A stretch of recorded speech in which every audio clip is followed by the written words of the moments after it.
Elizabeth Warren gets owned at a hearing. Biden and the president of China have a phone call, and ApeCoin surges again. It's your nightly news wrap up. Let's get it. You know, I was saying for over a year that the Fed had to be far more aggressive than people thought. And in my opinion, they're still not aggressive enough given the worsening inflation. What I see this year is a struggle. I think profits are going to be good, but I think that the Fed is going to have some half-point hikes, maybe quite a few along the way. So we're not going to, end up at 1.9%. In my opinion, it does not make sense when they say the long-term interest rate 2.4%. Now they did lower it 10 basis points. That would be 2% inflation with normal employment. Now, even Powell admitted it's the hottest job market in decades, if ever. We know it is the worst inflation in 40 years. And so he's only going to go to 1.9%, not even the normal.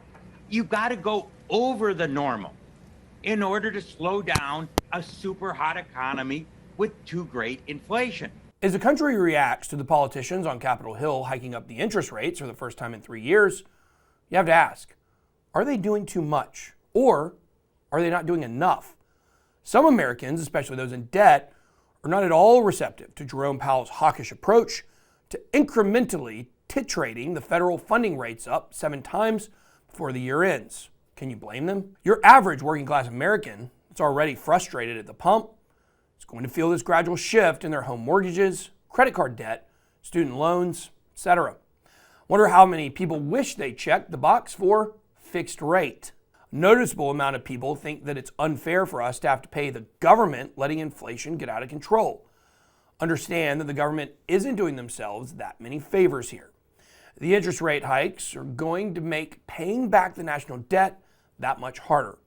On the other hand, some people, like Jeremy Siegel, a professor of finance at the University of Pennsylvania, feel like the Fed is still not aggressive enough. He has a point. Probably is going to take more than a few half-point hikes to even make a dent in the attempt to flatten the inflation curve.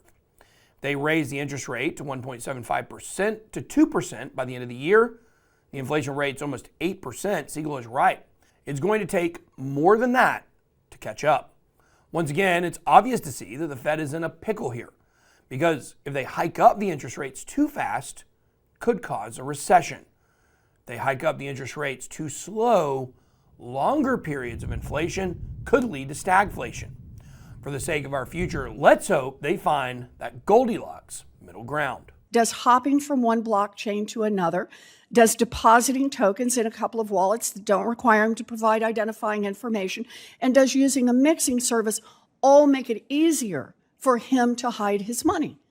So, Senator, the answer to that question is no, because the chain hopping that occurs, you need to actually provide the tokens, which in a transparent way that allows you to move across blockchains. We've actually got software that allows you to... So you don't think chain hopping makes it any easier to hide your money? How about depositing tokens in wallets that don't require identifying information? You can always split the money up into wallets that don't require... And that would help hide the money. And how about using a mixing service? That doesn't remove the record of where the money actually sits. But the question I'm asking is, does it make it harder to track the money? No, so it doesn't make it harder to track the money because using a mixing service, you're telling me, doesn't make it harder to launder money? Elizabeth Warren thinks she's crypto's kryptonite. I applaud Mr. Jonathan Levin for his patience. He's trying to tell her that it's impossible to use blockchain to launder money. And she reworks her questions and takes what he says out of context until she can get the answer she wants to hear. There's a word for this. It's called being impossible. This is what happens when people who don't understand blockchain are tasked with regulation. It's no secret that the banking broad, Elizabeth Warren, is hell-bent on over-regulating crypto. The bill she recently introduced, the Digital Asset Sanctions Compliance Enhancement Act of 2022, is supposed to be a bill that prevents Russians from using crypto to launder money. This bill is much more than that. It's an egregious example of government overreach. The bill she wants to pass will give the Treasury Department the ability to prevent U.S. exchanges from processing transactions with Russians. Not just sanctioned people or oligarchs, all Russians.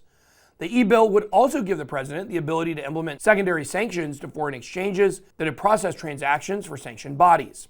Fingers crossed that this bill gets shut down in the House or Senate and that it ends up in the trash can where it belongs, along with Elizabeth Warren. Trash! President Biden had a little chat with Chinese President and Winnie the Pooh lookalike Xi Jinping, and I'm sure it wasn't tense at all. China has been showing openness to helping Russia with their war efforts, and that is making the world very nervous. Joe Biden and his team have been described as fed up with how Beijing is handling the Russian war, wants to see less cooperation between the two nations.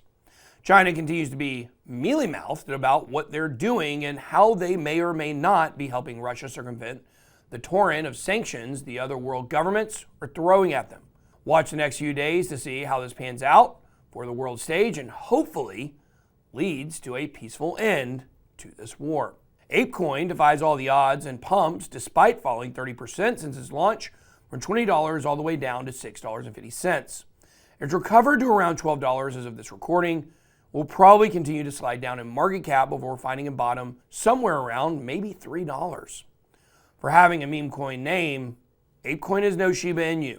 It's a legit project with a lot of utility, relatively low supply, and some serious VC money behind it. Animoca Brands even adopted the coin into their new free-to-play game called Benji Bananas. This restarts crypto bull run. Should we call it a bonobo run? Comment below with your ApeCoin buy price target. Smash that like button and don't forget to subscribe. That's all I got. Be blessed. BitBoy out.